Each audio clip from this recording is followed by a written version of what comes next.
everyone, I'm Rincey and this is Rincey Reads. Today I'm going to be doing a book review of the Horologicon by Mark Forsyth. This book was sent to me by Sana over at Books and Quills. I'll leave a link to her review of this book down below. This is a book that goes through the lost words of the English language.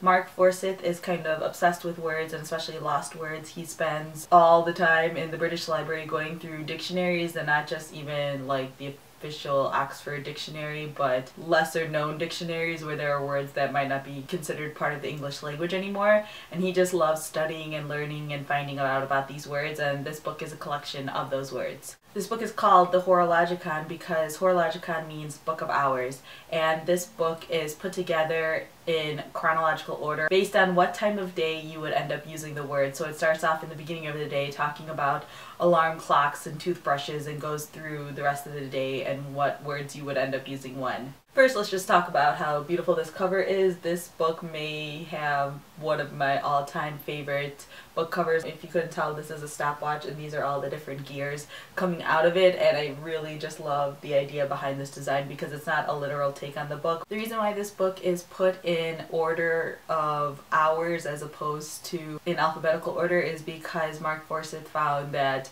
finding a word that's appropriate that you want to use in a dictionary can be very difficult. His example is that aardvarks are volumes and volumes away from the actual zoo themselves, and trying to figure out words that actually fit together in conversation is impossible when you're looking at a normal dictionary because they're just listed in alphabetical order as opposed to actual useful order. And so he put together this book where he put together the words that are most useful together. So he talks about weather and commuting in the same section of the book because those two are often related to each other, and then he also has a different section of the book that talks about dinner and seating arrangements. This book was a lot of fun to read. It isn't just like a list of words and their definition, but it is written in prose, so there is a story behind all of the words, which I think makes it easier to read about the words and potentially use them in your daily life if you really wanted to, because he teaches you not about the words, but he also provides you with anecdotes or stories that would go along with that word. You can read this either straight through as a complete book, or you can just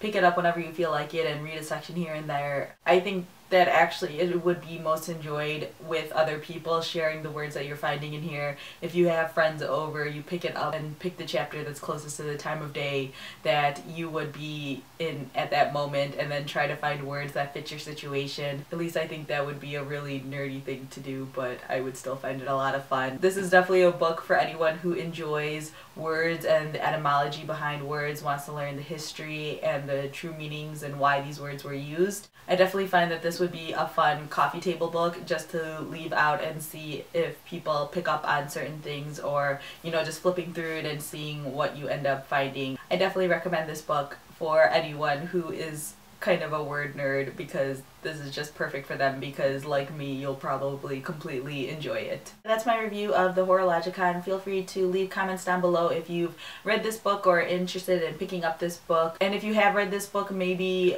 consider leaving what your favorite word is. I'll leave my favorite word down in the description below. I'll also have links to the Horologicon's Tumblr, which posts up some obscure words every now and then, which I find to be a really fun follow. So yeah, that's all I have for now, and thanks for watching.